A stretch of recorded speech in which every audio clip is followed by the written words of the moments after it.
En este vídeo vamos a ver algunas convenciones sobre cómo citar adecuadamente.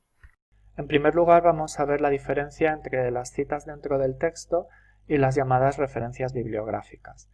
Lógicamente, cuando vamos escribiendo y estamos redactando nuestro trabajo, utilizamos ideas de otros autores para apoyar nuestra propia argumentación y tenemos que indicar la fuente de los distintos artículos y tipos de trabajos en los que nos hemos basado. Normalmente dentro del texto esa indicación de la fuente es bastante breve y en cambio luego se desarrolla de una forma más completa en lo que se llaman las referencias bibliográficas. Lógicamente hay que dar en algún momento dado la información completa de la fuente por si alguien que esté leyendo nuestro trabajo pues quiera consultarla, ¿no? Porque esté interesado en ver con más detalle lo que se decía en aquel trabajo que nosotros citamos y que estamos diciendo pues que ha resultado interesante o que expone tal o cual idea. Normalmente, en el contexto académico, esta lista se pone al final del trabajo, a menos que en algún momento un profesor os indique lo contrario, pues siempre va a ser el último apartado del trabajo. En cambio habréis visto a lo mejor en algunos otros tipos de publicaciones más divulgativas que las referencias se ponen como nota al pie. Esto, como digo, es más bien propio de los textos divulgativos en los que se asume que la mayoría de los lectores seguramente no va a estar interesada en profundizar ni en acudir realmente a esas fuentes. En cambio, en los trabajos de la universidad, donde sí que pues, los distintos autores a los que se cita pues, tienen como una mayor relevancia en el peso, ¿no? en nuestro texto, pues por eso sí que aparecen las citas en el texto, aunque sea de una forma pues más breve como decía antes, ¿no? Y eso sí, luego ya al final pues la lista de referencias. Por otro lado, aunque esto sea un poco rizar el rizo, esa última sección en propiedad debería llamarse referencias bibliográficas y no simplemente bibliografía. Una bibliografía es una lista pues, de recomendaciones, por ejemplo, como la que puede aparecer pues, en el programa de una asignatura que nos entrega un profesor a principio de curso. Pero nosotros, al final de nuestro trabajo, no vamos a poner una lista de recomendaciones, ¿no? Es como, pues este artículo sería muy interesante. Bueno, pues si es tan interesante, dime para qué te ha servido, qué ideas te ha aportado. Es decir, realmente nosotros lo que hacemos es crear un paralelismo entre las citas que están en el interior del texto y la lista de referencias. Todo lo que hayamos citado en el texto tiene que estar referenciado al final y todas las referencias que aparezcan en esa lista final tienen que remitir a alguna cita que realmente aparezca en el interior del texto. Esto se aplica por igual a las citas directas e indirectas. Las citas directas son las de las obras que he consultado yo de primera mano y que deberían ser la mayoría, si no todas.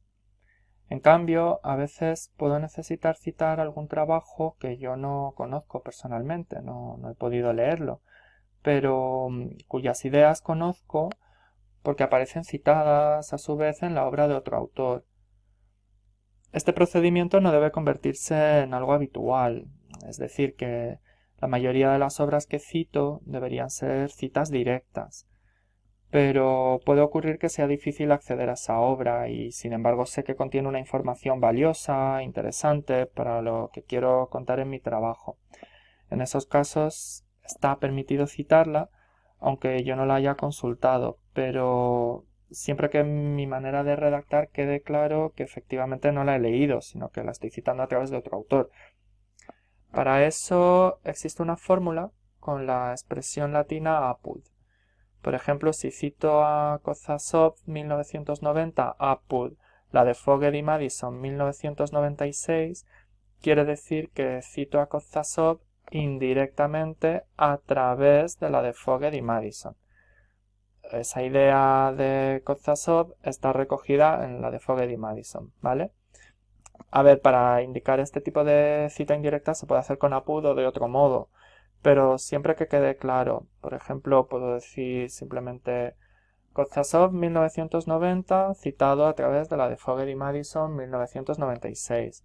O como recogen la de Fogel y Madison 1996, Kotchasov 1990 explica que tal y tal. Sea como sea, estas citas, aunque sean indirectas, también tienen que tener un correlato en la lista de referencias. Es decir, que en esa lista final no solo pondría a la de Fogel y Madison, que es la obra que he consultado directamente, sino también la referencia de Kotchasov. La debo saber precisamente porque la dan, la de Fogel y Madison. Es decir, que en la lista aparecerán absolutamente todas las obras mencionadas en el cuerpo del texto, ya sean citas directas o indirectas. Por otro lado, vamos a ver la diferencia entre las citas literales y no literales. Las literales, lógicamente, son aquellas en las que tomo palabra por palabra lo que ha dicho otra persona, y en estos casos, como no podía ser de otro modo, tengo que indicar la fuente y además la página exacta de donde he extraído el texto que estoy reproduciendo. Son las que normalmente llamamos citas entre comillas, aunque en realidad solamente van entre comillas cuando son breves. Cuando son de 3 o más líneas, normalmente se ponen en un párrafo aparte y con una sangría que afecte a todo el párrafo. En cualquier caso, no hay que abusar de este procedimiento de la cita literal. Más bien, se prefieren las citas en las que yo soy capaz de reelaborar con mis propias palabras lo que han dicho esos otros autores. Es cierto que la idea no es mía, ¿no? No es que me haya levantado inspirado esa mañana y por lo tanto sí que tengo que indicar la fuente. En cuanto a la indicación de la página, aquí depende un poco más. En principio es recomendable poner las páginas siempre que se pueda, pero quizás si lo que estoy es resumiendo una idea que se encuentra de manera global a lo largo de toda la obra que cito, pues la página no tenga tanto sentido. En cambio, si es una idea más localizada, pues en una determinada página o capítulo de una obra mayor, pues sí que conviene indicarla. Es decir, no vamos a hacer a nuestro lector que tenga que leerse todo un libro para encontrar el lugar donde se hablaba de un determinado aspecto. Y en cualquier caso, efectivamente, hay que tener muy presente que aunque yo esté reelaborando con mis propias palabras, porque no es una cita textual, pero la idea no es mía, por lo tanto, si no indico la fuente, podría considerarse plagio. Bueno, por otro lado, cuando nos enfrentamos a la elaboración de un trabajo, nos podemos plantear cuáles son las fuentes de información que debo utilizar. Desde luego, el punto de partida debería ser la bibliografía de la asignatura, ¿no? Esa que, como yo decía antes, nos entrega el profesor en el programa a principios de curso. Y es cierto que en los primeros años, cuando uno entra en la carrera, ¿no? en el grado, pues nos pueden parecer listas demasiado largas, incluso nos pueden abrumar un poco, pero conviene que poco a poco nos vayamos acostumbrando a utilizar cada vez una cantidad mayor de bibliografía. Además, dependiendo del tema concreto sobre el que vayas a desarrollar tu trabajo, pues estaría bien pedirle al profesor recomendaciones sobre una bibliografía más específica. Y pues claro está, para eso sirve el aparato de citas y referencias, y mientras estás leyendo algún artículo, un trabajo, te encuentras con que el autor cita una fuente que te parece que puede ser interesante para tus propósitos o intereses, pues entonces deberías acudir a esa fuente y ver qué te puede aportar también. Lógicamente, a día de hoy hay muchas referencias, informaciones muy valiosas en Internet. Dentro de Google hay la sección específica de Google académico, scholar.google.com o .es, que, bueno, pues que resulta muy útil y que estaría bien que os acostumbréis a utilizar desde pronto. porque allí podéis encontrar pues muchos artículos, ¿no? Realmente de un nivel científico. Y además de esto, pues también los recursos electrónicos de la biblioteca. Dicho eso, hay otros tipos de informaciones que están en Internet que tenemos que ser precavidos a la hora de utilizar en un trabajo porque pues no todas las fuentes online siempre van a ser igual de fiables, lógicamente.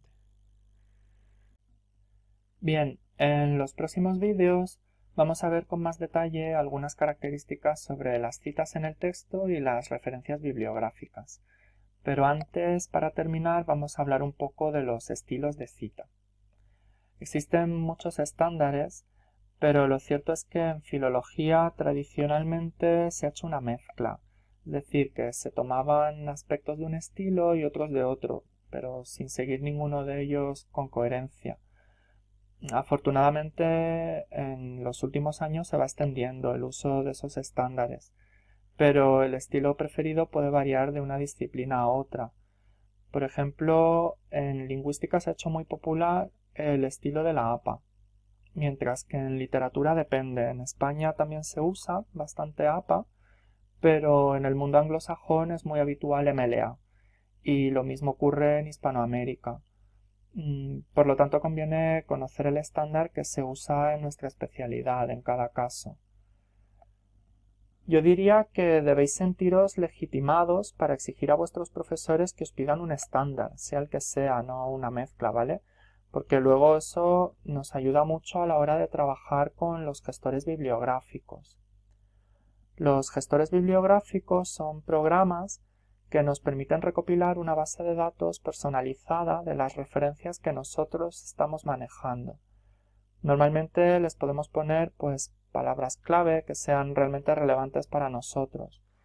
Y cuando estamos redactando el trabajo con nuestro procesador de textos habitual, pues Word o el que sea, pues estamos escribiendo y entonces pinchas en un botón, te abre un diálogo y con esas palabras clave te va a aparecer un desplegable con las sugerencias de cuáles son las referencias que hay en tu base de datos.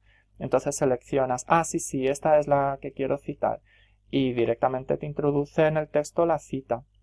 Y cuando llegas al final, terminas de redactar el trabajo, este momento, ¿no?, en el que uno dice, ¡ay, qué bien, ya he terminado el trabajo! Y luego piensas, ¡ay, no!